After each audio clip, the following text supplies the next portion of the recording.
nombre es Pedro Araya Alfaro.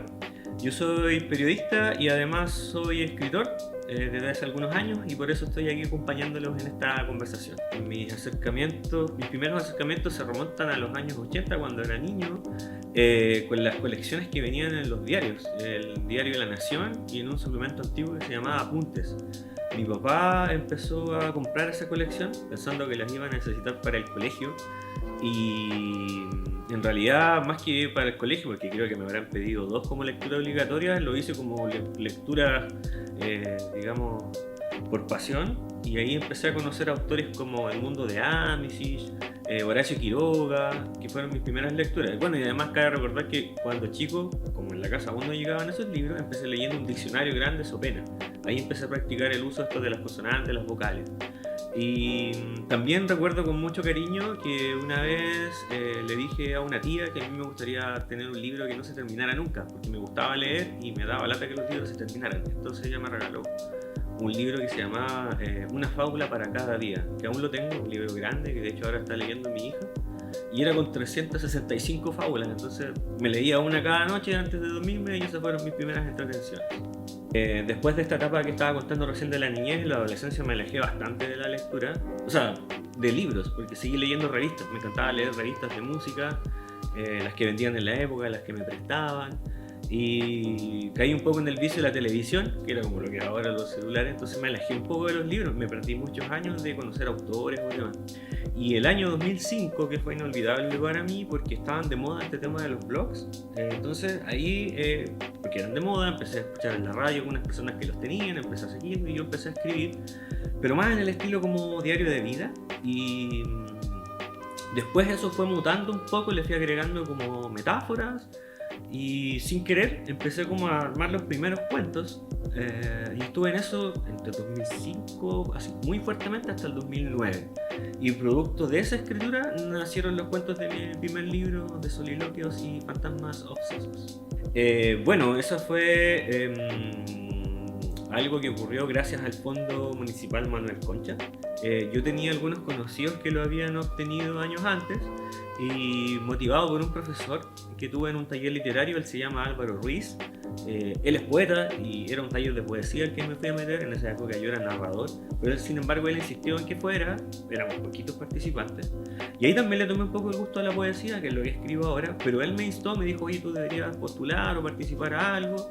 Entonces tomé algunos de esos cuentos que tenía en el blog, habían otros cuentos que ya había empezado a escribir aparte, probé, postulé y resultó. El año 2011 obtuve el premio, en 2012 se publicó el libro y después pasaron otros años, averigué si se podía volver a postular y ahí salió mi segundo libro. Bueno, ya en esta época había abandonado los blogs, ya estaba escribiendo, digamos, como digamos, escritor amateur o como algo, como una afición extra del trabajo, y ahí nació Música de Fondo, que es mi segundo libro, también gracias a un fondo municipal Manuel Concha. Esto fue el año 2017. Fue algo muy inolvidable, muy hermoso, porque la verdad yo nunca me planteé, ni cuando entré a estudiar mi carrera, ni cuando era niño, ni cuando era joven, ni cuando era adulto, ser escritor. Yo solamente disfrutaba de vez en cuando con la lectura de algún libro en el año. Creo que debo haber leído 1 o 2 libros al año, como te digo, no era muy buen lector de libros, pero sí de revistas o cosas en internet que me gustaba leer. Un tiempo también me dio por los cómics. Entonces estas oportunidades fueron tremendas. Me sirvió, entre comillas, para darme a conocer como creador, conocí a otras personas que hacían lo mismo, conocí a otras personas que trabajan, no sé, en editoriales como Cartonera, editoriales grandes, otros escritores y escritoras de acá de la zona, y fue genial que la gente tenga el acceso y la posibilidad de leerte tanto o comprando un libro o tomándolo prestado de una biblioteca. De hecho, algunos amigos siempre me han dicho, oye, mira, fui a la biblioteca, y le sacan fotos y me muestran que el primer libro está, no sé, en la biblioteca pública, por ejemplo, de La Serena, o en alguna otra biblioteca donde yo los he dejado. Así que es una sensación rica, porque si tú escribes y eso queda guardado, es como triste, pues son como palabras muertas.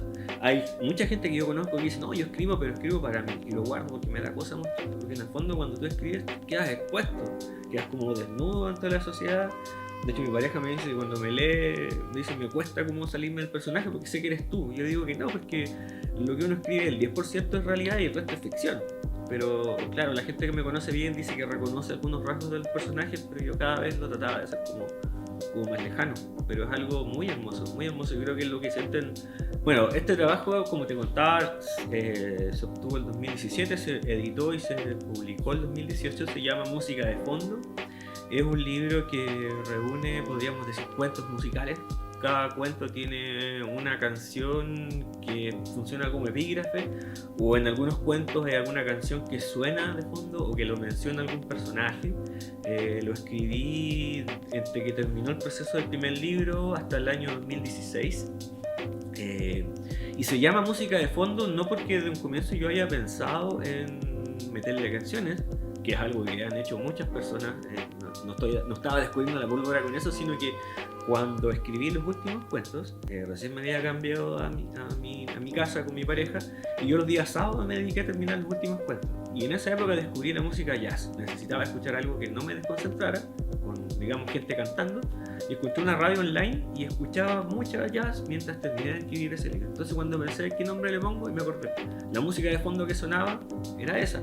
Entonces fue como pensando en la compañía que tuve al crearlo, que le puse el nombre. Y la particularidad que tiene es que no es 100%, digamos, mis gustos musicales que están ahí con estas canciones que te mencionaba. De hecho, había muchos autores o grupos que estaban ahí que no me gustaban en su momento, pero que encontré que parte de alguna estrofa de alguna canción funcionaba como apertura para los cuentos que estaban ahí, o estaban relacionados con lo que sentían los personajes. Entonces, eso fue algo no tan premeditado, y resultó en un libro entretenido, ágil.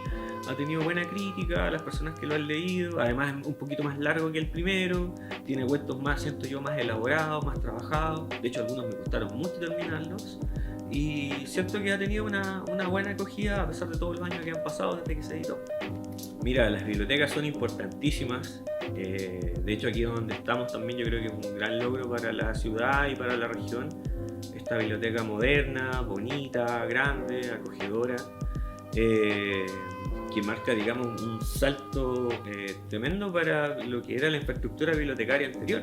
Las bibliotecas públicas en Chile igual no funcionan quizás con todo el presupuesto, con el personal quizás más idóneo, más capacitado al respecto, pero hacen igual una labor tremenda, así muy de tirar pala prácticamente.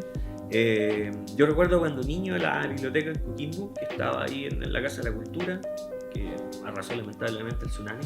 Alguna vez me llevó alguna profesora a revisarlo, sabía que ahí se prestaban libros, y yo creo que es fundamental, considerando que en Chile los libros lamentablemente son caros, precios elevados. Entonces la gente que puede acceder a ella, esta por ejemplo abre los días sábados, ¿cierto? Son espacios de encuentro. Yo de hecho participo aquí en un club de lectura también en esta biblioteca, he participado en clubes de lectura en bibliotecas públicas, y son espacios de encuentro para personas que gustan de leer o que quieren descubrir cosas, o para, digamos, todas las familias que dicen que no leen porque no tienen dinero para comprar los libros, y aquí te los prestan gratis y además te acompañan con otras actividades. Así que yo creo que es fundamental. Ojalá hubiesen más bibliotecas como la Biblioteca Regional Gabriela Mistral en todas las ciudades de Chile, funcionando, no sé, soñando de domingo a domingo, hasta tarde, en la noche, no sé, para que la gente encuentre otros lugares donde poder crecer como personas y refugiarse. Los tiempos de hoy están tan difíciles en todo aspecto, y qué mejor que refugiarte en un libro, en una historia que te cautive, empatizar con las historias, con los poemas, con los dibujos que hay dentro, y decir, oh, esto lo podría, así lo imaginé yo alguna vez, así me hubiese gustado escribir, así me hubiese gustado dibujar, o este personaje se parece a mí o se parece a un amigo. Y entonces, por algunos minutos, instantes, puedes, como se dice, viajar y salir, digamos, de la situación. Y como dice el dicho, que yo creo que es muy bueno, se necesita mucha lectura para soportar tanta realidad a veces. Y yo recomiendo que vengan acá a esta biblioteca regional o a las bibliotecas públicas de sus ciudades, las aprovechen, le saquen el jugo y encuentren nuevos o nuevos autores, autoras, y se entretengan, disfruten eso. Este es mi segundo libro, se llama Música de Fondo, editado el año 2018, y les voy a leer un extracto del primer cuento que se llama Bowie, obviamente por David Bowie. Dice: ¿dónde diantres están ahora?, se pregunta, mientras aguanta un desesperanzador suspiro que emerge más húmedo de lo que se imaginó. Sus manos están firmes en el volante, la vista fija en las marcas de la avenida principal y el corazón tentado para clavarse en el espejo retrovisor. Y él resiste como debiese hacerlo un hombre de verdad, o al menos como dice el lugar común que debiese hacerlo, indiferente, seco y firme ante la tentación de soltar una lágrima.